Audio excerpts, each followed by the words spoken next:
Le pervers narcissique sur le chemin de votre reconstruction. Vous voulez savoir ce que j'entends par cela, vous voulez connaître. Alors, restez scotché et suivez cette vidéo jusqu'au bout. Je suis Marie-Èvo Diacono, je suis un médecin passionné de sciences humaines.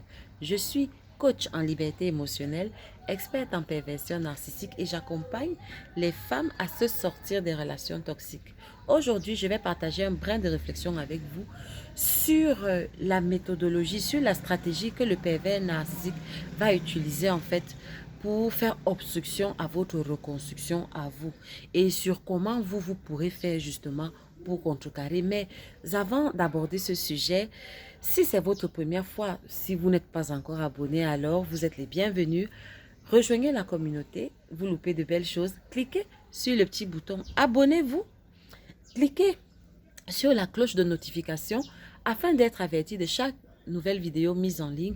Mais surtout, likez, donnez-moi un petit pouce, partagez la vidéo, faites connaître, ça peut toujours aider quelqu'un. Et n'hésitez pas à partager vos commentaires. L'édification sur cette plateforme est mutuelle. Ça peut toujours enrichir d'autres personnes. Le pervers narcissique met en place une toile, un système en fait qui va vous paralyser. Ça, vous le savez déjà.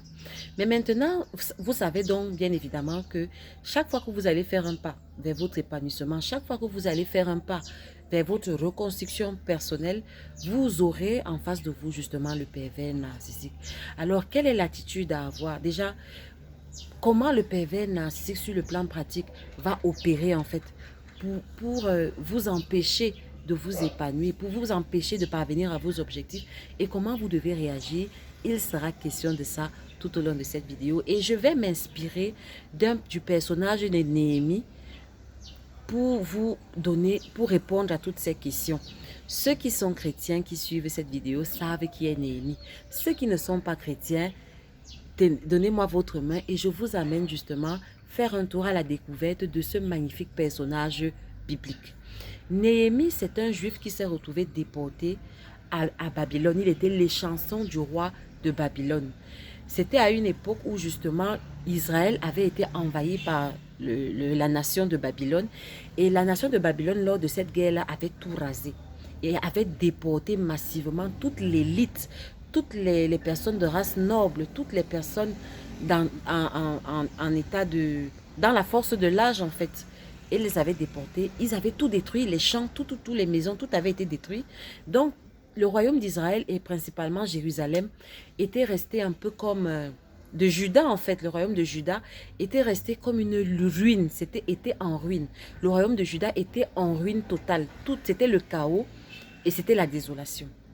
Et donc Néhémie a eu à cœur justement de reconstruire son pays, de rebâtir sa ville natale. Il est parvenu à avoir l'onction du roi de Babylone, lui étant échanson, et il est donc revenu vers sa terre. Et il a réussi à convaincre tous les anciens justement de son projet, du projet qu'il avait à cœur. Et ils se sont donc unis pour pour commencer à rebâtir la ville. Et ils ont donc leur projet a commencé par la muraille. Avant de s'attaquer à la ville elle-même qui était en ruine, ils ont donc commencé d'abord par rebâtir la muraille. Ça, c'est le premier personnage. Et subitement, dès qu'ils ont manifesté, dès qu'ils ont posé les premières pierres de reconstruction de la muraille, immédiatement, ils ont eu en face de deux personnages principaux, Sanballat et Tobija. Retenez bien les noms.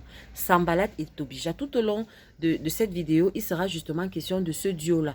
Le duo de Néhémie, d'une part, avec en face de lui Sanballat et Tobija.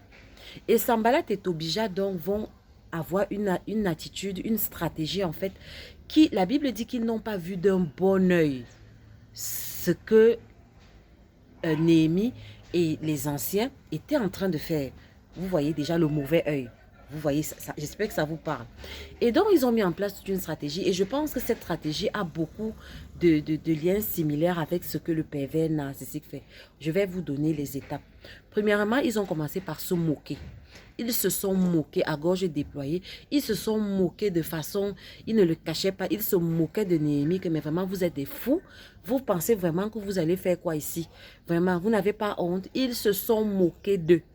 Retenez à ce stade que le pervers narcissique, c'est comme ça qu'il va faire. Quand vous allez commencer quelque chose, monsieur, madame, quand tu vas dire qu'après avoir fait 5 ans, 10 ans à la maison, tu vas te lever, tu vas dire que ok, maintenant, il faut que je reparte à l'école. Il faut que je m'inscrive à une formation. Il faut que le premier pas que tu vas faire, chaque fois que tu vas commencer, la première personne qui sera en train de rire de ce que tu fais, ce sera ton pervers narcissique. Si par exemple, tu as découvert que tu as un talent de chant, je prends un exemple banal, et que tu vas commencer à faire tes vocalises à la maison, pendant que tu vas t'entraîner, le pervers, tu auras le riz goguenard du pervers narcissique en fond sonore qui va te demander que ça c'est quoi. Ça c'est une voix nasillarde. Qu'est-ce que tu es en train de faire là? Vous voyez? Et ça, ce sera pour te décourager. Et c'est ce que Sambalat et Tobija ont fait. Donc ça, c'est la première étape, la moquerie. Voyant que la moquerie ne marchait pas, puisque Néhémie et les anciens, eux, ils ont continué dans leurs travaux, dans leurs activités, ils étaient concentrés. Alors, ce qui s'est passé, c'est qu'ils sont montés d'un cran. Ils ont donc commencé à envoyer des menaces. Ça ne vous dit rien, le rugissement du pervers narcissique. Vous pouvez vous référer à cette vidéo, je ne développerai pas ici. Ils ont commencé à envoyer des menaces. Ils ont utilisé les personnes, les notables de la ville, certains notables de la ville, même certains prophètes et prophétesses de la ville. Ils les ont envoyés pour aller parler à Néhémie. Il y a même un prophète qui est parti donner une fausse prophétie à Noémie que Dieu a dit. Vous comprenez? Juste pour le décourager. Je ne sais pas si ça parle à quelqu'un. C'est-à-dire que le pervers narcissique, non seulement va envoyer son rugissement, mais va aussi se servir de ses petits singes. Vous voyez qu'en l'occurrence, dans l'histoire de Néhémie, les anciens de la ville, en fait, étaient devenus des petits singes dont Sambalat et Tobija se sont servis pour décourager Néhémie dans son œuvre de reconstruction de la muraille de la bâtisse. Je ne sais pas si ça parle à quelqu'un. Donc le pervers narcissique, il va se moquer de vous. Si ça ne marche pas, il va commencer à vous menacer. Il va vous menacer, il va vous menacer. Et la Bible dit que tellement la rumeur, ils étaient résolus. Et les menaces, c'était qu'ils allaient les tuer. Donc tellement ils étaient résolus à faire leur dessein que 4 fois ils ont essayé. Mais à chaque fois, il y avait toujours des personnes qui venaient avertir Néhémie pour leur dire que non, ils vont vous attaquer telle nuit à tel endroit. Ça ne vous dit rien. Ça revient à ce qu'on appelle les cercles de relations. Le pervers, et ça je ne reviendrai pas là-dessus. Référez-vous à la vidéo intitulée Les cercles, le pervers narcissique et ses cercles. Les cercles du pervers narcissique, j'aborde tout ça là-bas. Vous voyez que c'est parce que Néhémie avait des cercles sûrs, avait réussi à garder, à préserver des cercles de relations inaccessibles aux pervers narcissiques qui étaient Sambalat et Tobija, que quand Sambalat et Tobija ont essayé de mettre en place, de fomenter des complots pour venir attenter à sa vie, à lui et à ceux qui étaient avec lui, ce sont les cercles de Néhémie qui sont venus l'avertir du danger et de lui dire que non, ils vont attaquer telle nuit à telle heure. Et c'est comme ça que par 4 fois, il a réussi à éviter un assassinat qui a été planifié contre lui. Est-ce que je parle à quelqu'un? La notion de cercle relationnel est très importante quand on se lève, même pas contre le pervers narcissique, quand on se lève tout simplement pour son bien-être et pour sa paix. Maintenant, la dernière étape, c'était justement une fausse négociation, une fausse promesse. Et ils ont présenté ça comment? Ils ont essayé de rencontrer Néhémie et ils ont dit à Néhémie que voyons-nous en face parce que vraiment la rumeur court. La rumeur court que tu es en train de rebâtir la ville. On a entendu dire que les gens disent que tu rebâtis la ville parce qu'en fait, tu veux être roi de la ville et afin de te défaire de l'emprise, en fait, de la tutelle de Babylone. Donc, et la rumeur court donc on va faire parvenir ça au roi de Babylone. Je ne sais pas si vous voyez un peu la stratégie. La stratégie ici, en fait, c'est de vous amadouer avec un mensonge. Le pervers narcissique va essayer, s'il voit que vous êtes tenace, il va baisser d'un cran. Ce ne sera plus la menace. Ce sera maintenant un mensonge enrobé.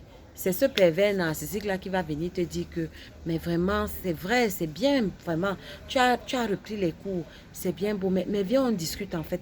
Parce que vraiment, j'ai rencontré telle personne qui m'a dit que le directeur de l'institut dans lequel tu te formes là, en fait, c'est quelqu'un qui a les mains trempées dans des choses obscures, par exemple.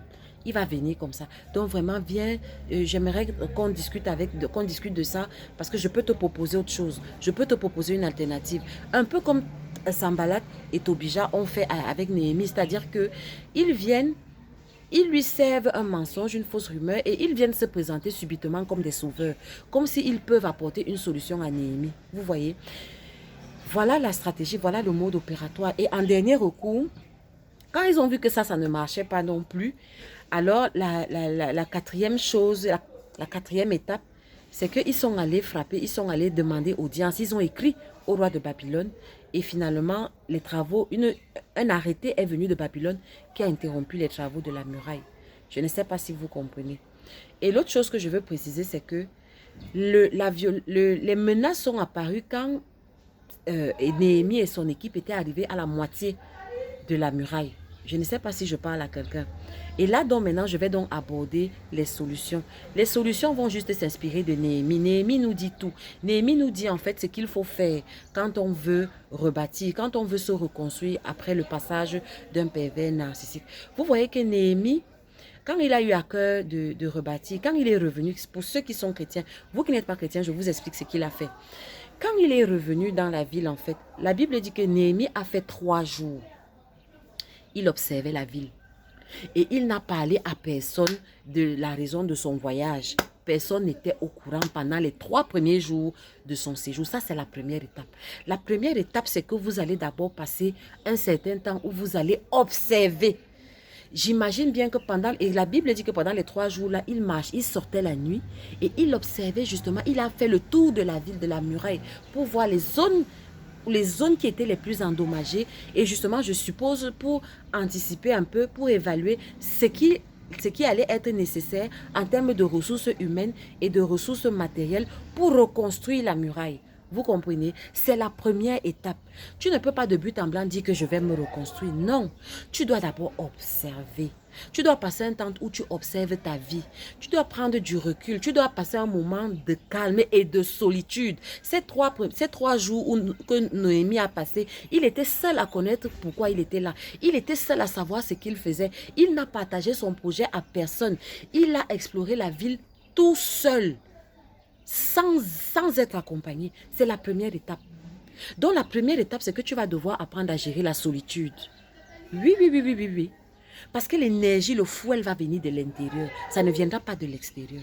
Tu vas apprendre à gérer la solitude. Tu vas apprendre à apprivoiser ta solitude. Et là, ça revient à ma vidéo intitulée « Le vide intérieur ». Vous pouvez fouiller sur ma vidéo du pervers narcissique qui se sert de votre vide intérieur. Vous aurez les clés là-bas. Je ne développe pas ici. Donc, c'est la première des choses. Mais la solitude, ce n'est pas la solitude pour la solitude. Je vous ai déjà dit que on remplace un système par un autre système. Donc, ce n'est pas une question d'être seul pour être seul. C'est une question d'être seul pour observer votre vie, pour observer les failles, votre muraille. Là, la muraille, c'est quoi? Je vais aborder là-dessus. Permettez-moi, la première étape, c'est observer. Faire un état des lieux. Donc, être honnête envers soi-même et reconnaître que ma vie est à tel niveau. Et voici pourquoi ma vie est à tel niveau. Et voici à peu près comment je peux améliorer les choses. Ça, c'est la première étape que Néhémie nous enseigne. La deuxième étape, c'est que quand il a fini ça, maintenant donc, il s'est mis à travailler et il a compris qu'il devait d'abord rebâtir la muraille.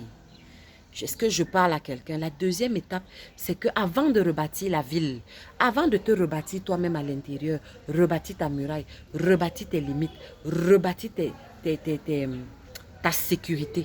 Ça va commencer par là. Parce que si tu ne sécurises pas ton chantier, la nuit, pendant que tu vas dormir, les bandits vont venir, ils vont détruire ta maison. C'est la même chose. Quand tu vas te lever pour essayer de te lever pour ton épanouissement, il va d'abord falloir sécuriser cet épanouissement en fixant tes limites, en posant tes limites, en mettant des barrières entre toi et le pervers narcissique. Il faudra apprendre à fixer tes limites. Il faudra apprendre à dire non. Il faudra apprendre à dire au pervers narcissique que tu t'arrêtes ici. Vous comprenez? Ça va demander du courage. Et Néhémie en a eu. En fait, Néhémie nous enseigne en fait. Néhémie en a eu du courage. Ça, c'est la deuxième étape. La troisième étape, c'est résister aux moqueries. Quand Sanballat et Tobija ont commencé à se moquer de Néhémie, Néhémie a résisté. Et pour ceux qui connaissent un peu l'histoire du peuple juif, ce n'était pas une petite affaire. C'est-à-dire que la muraille de Jérusalem, ça a pris Ça a pris à Salomon, je pense, quelque chose comme 5 ou 7 ans, je ne sais plus. Au moins 5 à 7 ans, je ne me souviens plus vraiment. Excusez-moi si mes souvenirs sont vagues. Mais pour construire Jérusalem, bon, ça c'était le temple en fait. Et c'était le temple en fait. Pour construire le temple de Jérusalem en fait, ça a pris à Salomon 5 à 7 ans. Avec toute la puissance qu'il avait, avec toute la richesse qu'il avait. Salomon était le roi le plus riche de l'histoire. Vous comprenez? Donc imaginez que vous venez, après que tout ça ait été détruit, avec quelles ressources en main? Quelque chose qui a pris des années et des années pour se construire. Vous allez construire ça comment? Donc, je vais dire que la tâche semblait inatteignable. C'était vraiment quelque chose de mission impossible, vous comprenez? Parce que c'était un chaos. Le chaos était tellement surréaliste que vraiment, Tobija et Sanballat avaient raison de se moquer. Parce que de prime abord, avec des yeux humains, on ne voyait pas comment ils allaient s'en sortir. Donc, vous allez devoir mépriser ce que vos yeux voient.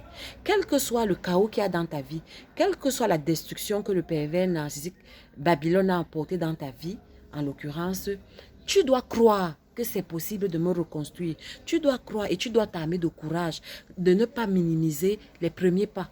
Les premiers pas seront faibles. Les premiers pas vers ton épanouissement, ce ne sera pas des choses glorieuses. Ce sera tout petit. On dit souvent que la Bible dit que ne méprisez pas les faibles commencements. Donc les gens pourront se moquer de toi, mais tu ne devras pas te soucier de ça. Néhémie nous montre un exemple. Deuxièmement, les menaces. Je vous ai dit que pour les menaces, quand le pervers narcissique va aller jusqu'aux menaces maintenant, il faut résister. Il faut continuer le travail que tu es en train de faire. Mais surtout, c'est là où ton cercle relationnel va t'aider. Donc, vous pouvez vous référer à la vidéo sur les cercles relationnels. Je ne développe plus ça ici. Vous comprenez? Donc, pour la notion de menace, il faut résister. Il faut s'entêter. Il faut être obstiné. Et votre relation avec Dieu, Dieu va toucher les gens autour de vous, les gens dans vos cercles relationnels qui vont vous donner le coup de main qu'il vous faudra pour échapper justement au plan machiavélique du pervers narcissique. Est-ce que vous comprenez? Maintenant, cinquièmement, les petits singes. Il faudra faire très attention aux petits singes. Le petit singe n'est pas toujours celui que tu crois. J'ai déjà 2 vidéos dans cette chaîne YouTube sur les petits singes. Vous pouvez vous référer à ces vidéos-là. Je vous ai dit que dans l'histoire de Néhémie, il y a même eu des prophètes qui sont venus voir Néhémie en disant que Dieu m'a parlé et Dieu m'a dit ça. Des personnes qui étaient reconnues dans la ville que c'est des élites, c'est des nobles, c'est des hommes de Dieu. Mais ce n'est pas parce que c'est un homme de Dieu qui vient te parler de la part de Dieu que forcément ce qu'il dit te concerne. Est-ce que vous me comprenez, vous les chrétiens? Là, maintenant, je m'adresse aux chrétiens. Ce n'est pas parce qu'un pasteur t'a dit que par rapport à ton pervers narcissique, il faut faire ça. Ce n'est pas parce qu'un pasteur t'a dit, ce n'est pas parce qu'un prophète t'a dit, fût-il prophète, fût-il archibishop, ce n'est pas parce qu'un homme de Dieu te parle que forcément ça vient de Dieu et que ça te concerne. Dans l'exemple de Néhémie, Néhémie nous montre que par plusieurs reprises, il y a eu plusieurs prophètes qui l'ont approché. Et ces prophètes-là, la Bible dit qu'ils avaient été soudoyés par Sanballat et Tobija. Sanballat et Tobija leur avaient versé de l'argent et ils sont venus dire de fausses prophéties. Ils sont venus mentir. Est-ce que je parle à quelqu'un? Le pervers narcissique est capable de convertir même un pasteur en petit singe. Un pasteur qui n'a pas le discernement. Est-ce que vous comprenez? Donc, il faudra faire très attention aux personnes d'autorité qui vont se placer et qui vont, au nom de quoi, vont essayer de vous faire la morale, vont essayer de vous donner des conseils sur ce que vous êtes en train de faire. Il faudra faire très attention. Regardez. Dans l'exemple de Néhémie, le prophète qui est venu le voir lui a dit que il paraît que Sanballat va te tuer ce soir. Viens avec moi, entrons dans le temple, on se cache. Passons la nuit dans le temple pour que tu échappes, sinon ils vont te tuer. Vous voyez qu'en apparence, ça avait l'air logique, ça avait l'air raisonnable, ça avait l'air de quelqu'un qui était préoccupé de la vie de Néhémie. Mais la Bible dit que Néhémie discerna que ça ne venait pas de Dieu. Vous devez avoir le discernement. Ce n'est pas, et là, ça revient à la vidéo intitulée « Le rugissement du pervers narcissique ». Vous pouvez vous référer à cette vidéo-là. On ne fuit pas l'éléphant au bruit. On ne fuit pas l'éléphant au bruit. Ce n'est pas parce que tel oncle, telle tante, tel homme de Dieu vient te dire que vraiment ma fille, si tu ne fais pas ça, la foudre va s'abattre sur toi. Que forcément la foudre va s'abattre sur toi. C'est là où il est important d'être connecté à sa boussole intérieure. De telle sorte que tu ne sois pas ébranlable dans tes projets. Il faut être... Néhémie était connecté à sa boussole intérieure. Néhémie savait pourquoi il était là. Et il était ancré à l'intérieur de lui-même. Il ne tirait pas sa validation des autres personnes, non. Il tirait sa validation de ce qu'il avait dans son cœur, du battement que son cœur lui disait. Qu'est-ce que le battement de ton cœur te dit? Je ne parle pas du programme esclave du pervers narcissique qui bat en toi. Je ne parle pas du programme architecte du pervers narcissique. Je parle de ton être intérieur. Qu'est-ce que ta petite voix intérieure te dit? C'est ça la vérité. Tu devras apprendre à discerner entre ta petite voix intérieure, le programme esclave du pervers narcissique et le programme architecte du pervers narcissique pour savoir qui est en face de toi. Pour savoir si cette personne-là qui a l'air vénérable, qui me parle, est un petit singe du pervers narcissique ou pas. Est-ce que tu comprends? Néhémie a compris ça. Et la suite de l'histoire a prouvé que c'était un piège. Parce qu'il faisait ça pour le discréditer en fait. Pour salir sa réputation. Est-ce que vous comprenez? Ça doit encore vous parler. C'est-à-dire que le pervers narcissique va chercher à salir votre réputation. Vous devez vous en foutre. C'est pour cela que vous devez travailler sur vos cercles relationnels. Vous pouvez regarder sur la campagne de diffamation du pervers narcissique. C'est une vidéo que j'ai faite. Vous pouvez regarder, je détaille tout ça là-bas. Vous comprenez? Donc voilà. Néhémie par son attitude nous montre. Et vous voyez que c'est que parfois le pervers narcissique en fait va voir jusqu'où vous va d'abord voir ce que vous avez dans les tripes, vous comprenez. Vous voyez que les violences ne sont pas apparues au début. Au début, c'était juste de simples colibets, de simples moqueries. Mais c'est quand la muraille est arrivée à moitié des travaux que la violence est devenue visible et tangible. Ça doit vous parler. C'est-à-dire que ce n'est pas parce que jusque dans le passé, tu étais calme, tu étais paisible et que subitement, tu as l'impression que c'est tout l'enfer qui s'est déchaîné dans ta vie, que ça veut dire que tu es sur le mauvais chemin. Non. Parfois, ça veut dire que tu es sur le bon chemin. Parfois, ça veut dire que tu es déjà à la moitié de réalisation de ta muraille de reconstruction. Est-ce que je parle à quelqu'un? Donc, c'est même à ce niveau-là que tu dois accélérer tes travaux. Et la dernière chose que je vais vous dire, c'est que quand Néhémie a réalisé que Sanballat et Tobija étaient vraiment décidés dans leurs œuvres, dans leurs résolutions, alors il a résolu de travailler. Chacun travaillait avec... Il y avait une main qui construisait et l'autre main qui était armée, qui avait une arme, prête à se défendre. Et ils ont établi un système de garde où chacun avait son jour où il gardait, il veillait la nuit sur la muraille pour qu'on ne la détruise pas. Ça doit vous parler. Ça veut dire que tu ne peux pas commencer une œuvre noble, tu dois être prêt à la guerre. Prepare for war. Do you understand? Tu dois être armé. Tu dois avoir, ça veut dire que les armes là, ça doit venir de l'étape 1. De la période de solitude que tu as passée, où tu as tout observé. C'est là où tu prends tes armes. Où tu sais qu'ici, là, je vais le neutraliser comme ça. Vous pouvez prendre des stratégies pratiques contre le pervers narcissique. Je développe tout ça là-bas. Donc, tu vas chercher justement à avoir tes armes.